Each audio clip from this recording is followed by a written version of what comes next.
भक्ति भारत में आपका स्वागत है। अगर आपको वीडियो पसंद आए तो इसे लाइक करें, शेयर करें और ऐसे और भी भक्ति वीडियो देखने के लिए सब्सक्राइब करें। माघ मास का पहला अध्याय।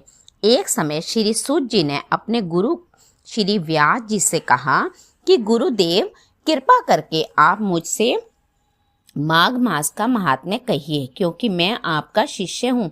व्यास जी कहने लगे कि रघुवंश के राजा दिलीप एक समय यज्ञ के स्नान के पश्चात पैरों में जूते और सुंदर वस्त्र पहनकर शिकार की सामग्री से युक्त कवच और शोभायमान आभूषण पहने हुए अपने सिपाहियों से घिरे हुए जंगल में शिकार खेलने के लिए अपनी नगरी से बाहर निकले। उनके सिपाही जंगल में शिकार के लिए मृग, व्याघ्र, सिंह आदि जंतुओं की तलाश में इधर उधर फिरने लगे। उस वन में वनस्थली अत्यंत शोभा को प्राप्त हो रही थी।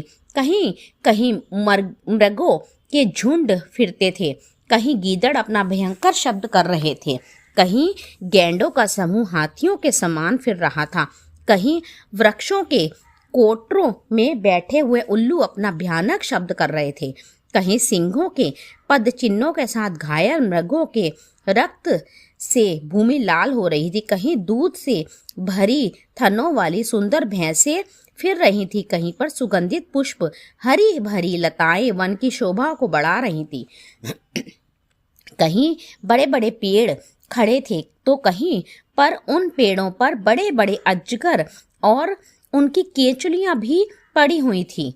उसी समय राजा के सिपाहियों के बाजे की आवाज सुनकर एक मृग वन में से निकलकर भागने लगा और बड़ी बड़ी चौकड़ियां भरता हुआ आगे बढ़ा। राजा ने उसके पीछे अपना घोड़ा दौड़ाया, परंतु मृग पूरी शक्ति से भागने लगा। मृग कांटेदार वृक्षों के एक जंगल में घुसा और राजा ने भी उसके पीछे वन में प्रवेश किया, परंतु दूर जाकर मृग राजा की दृष्टि से ओझल होकर निकल गया।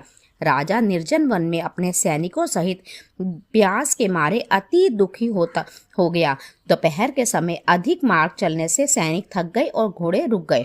कुछ देर बाद राजा ने एक बड़ा भारी सुंदर सरोवर देखा, जिसके किनारों पर घने वृक्ष थे। इसका जल सज्जनों के हृदय के समान स्वच्छ और पवित्र था। सरोवर का जल लहरों से बड़ा सुंदर लगता था। जल में अनेक प्रकार के जल जंतु, मछलियां आदि स्वच्छंदा से इधर उधर फिर रही थी। दुष्टों के समान निर्दयी चित्त वाले मगरमच्छ भी थे। किसी किसी जगह लोभी के समान सीमाल भी पड़ी हुई थी, जैसे विपत्ति में पड़े हुए लोगों